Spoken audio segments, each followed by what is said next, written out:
Hey viewers, welcome back to another video of my channel. আশা করি তোমরা সকলে খুবই ভালো আছো, আমিও খুবই ভালো আছি। এখন আমি আছি দক্ষিণেশ্বর মেট্রো স্টেশনে, যাচ্ছি পার্ক স্ট্রিট। হ্যাঁ, আর আজকে হচ্ছে 25শে ডিসেম্বর। যাই হোক, ব্লগটা কিন্তু তোমরা অনেক দিন পর দেখতে পাচ্ছ, তার জন্য তোমাদেরকে সরি চেয়ে নিচ্ছি। আর এই কাঁচটা যে এত নোংরা, এটা হচ্ছে মেট্রোর কাজ, এটা আমার পরিষ্কার করার কোনো রকম সম্ভাবনাই নেই।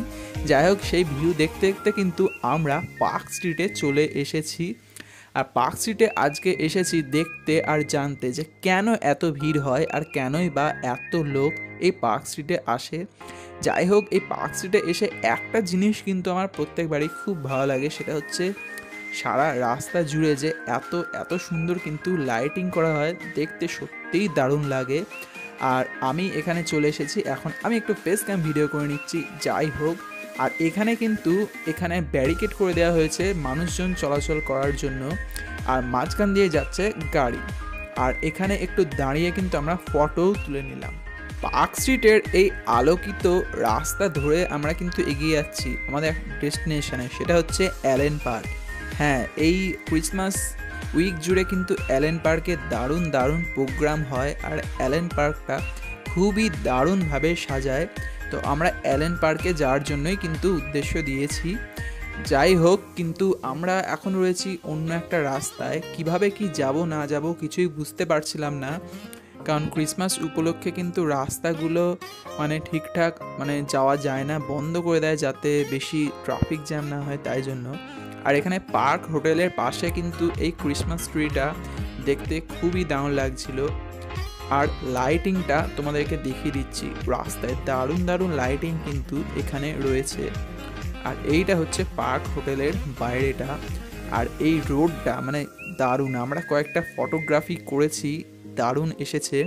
তোমরা যদি চাও আমি কমিউনিটি পোস্টে দিয়ে দেবো, তোমরা দেখে নিতে পারো।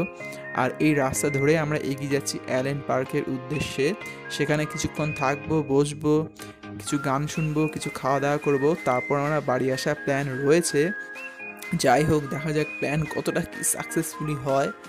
আর এখন কিন্তু অ্যালেন পার্কের পাশে রয়েছি, আর অ্যালেন পার্কের ভেতরে কিন্তু আমরা প্রবেশ করতে পারবো কি পারবো না সেটা তোমরা ব্লগ দেখলেই জানতে পারবে। হ্যাঁ, ফার্স্ট অ্যাটেমে কিন্তু অ্যালেন পার্কের মধ্যে আমরা প্রবেশ করতে পারিনি, বাইরে থেকেই দেখতে পেলাম।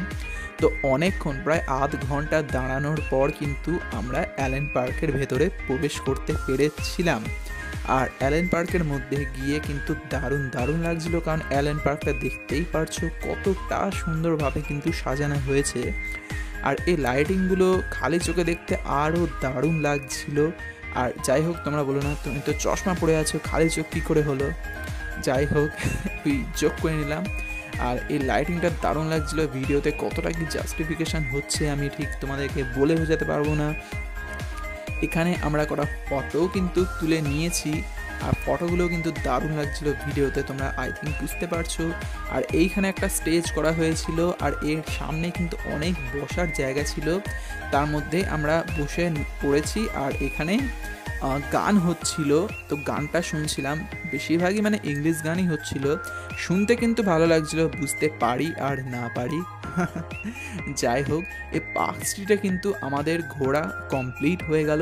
এরপর আমরা একটা রোল কিনলাম, যেটাতে প্রায় আমরা 45 মিনিট দাঁড়িয়েছিলাম, কারণ দোকানটা এতটাই ফেমাস, আর নামটা আমি ভুলে গেলাম দোকানটার। যাই হোক, পার্ক স্ট্রিটে ঘোরা কিন্তু আমাদের কমপ্লিট হয়ে গেল। আর এই পার্ক স্ট্রিট ঘোরার পর আমরা এখন চলে এসেছি বড়নগর চার্চে।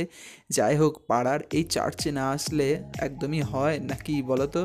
তো এই বড়নগর চার্চটাও কিন্তু দারুণভাবে সাজিয়েছে, আর এটা দেখার জন্য আমরা চলে এসেছি। আর এখানে একটা সান্তা ক্লজ করা হয়েছে, আর সামনে রয়েছে রেইনডিয়ার, যেটা দেখতে দারুণ লাগছে। আর এখানেও কিন্তু দেখতে পাচ্ছ লাইটিং দিয়ে দারুণভাবে সাজানো হয়েছে। আর এই চার্চটা কিন্তু ওপেন ছিল, তাই জন্য আমরা কিছুক্ষণ এখানে বসে নিলাম, আর এখানে ছোট্ট করে একটা ভিডিও করে নিয়েছি। আর এই চার্চের ভেতরটা কিন্তু এতটাই সুন্দরভাবে লাইটিং করা হয়েছিল, যেটা দেখতে খুবই ভালো লাগছিল। পাড়ার মধ্যে এত সুন্দরভাবে চার্চটা সাজিয়েছে, খুবই ভালো লাগছিল দেখতে। আর প্রচুর প্রচুর দারুণ লাগছিল কিন্তু এটা দেখতে। আর এই যে আরেকবার দেখিয়ে দিচ্ছি তোমাদের সান্তা ক্লজটা আর রেনডিয়ারটা। আর যাই হোক, এখানে কিন্তু অনেকজন ফটোগ্রাফি করছিল, সেটা তোমরা দেখতে পেয়েছো। আর এইখানটায় যীশু খ্রিস্টের জীবনী নিয়ে একটা ছোট সিনারি বানানো হয়েছে, আর অনেক মূর্তির মাধ্যমে কিন্তু যীশু খ্রিস্টের জীবন কাহিনীটাকে ব্যাখ্যা করা হয়েছে, সেটা তোমরা এখানে দেখতেই পাচ্ছ।